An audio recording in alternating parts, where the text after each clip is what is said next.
Երբ Արուշ Սևակը գնում է մեքենա,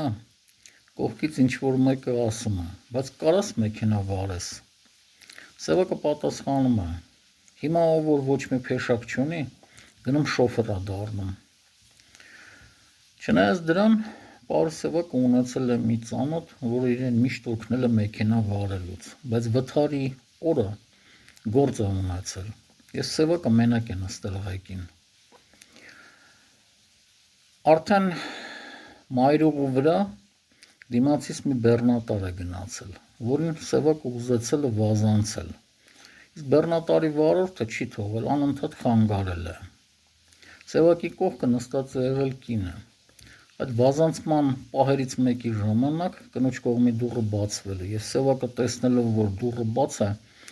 փորձել է կնոջը բռնել, որպեսզի չընկնի։ Եվ հենց այդ ժամանակ էլ մեքենան շուռ է եկել, քանի որ Սևակը փորձառու վարորդ չէր։ Այս պատմությունը պատմելուց հետո կարելի է ասել, ժողովրդական լեզվով ինչպես ասում են, Սևակի գլուխը կերան։ Այո, կարելի է ասել, քանի որ նախ ինչքան գիտեմ դիմացի բեռնատարի վարորդը հետագայում չի հայտնաբերվել, հետքերն էլ կորել են։ Բացի այդ, նման մասշտաբի արվեստագետներին աշխարհի բազմաթիվ երկրներում սմահ թոշակ են նշանակում, և բացի այդ, մեքենա և վարորդ են տալիս։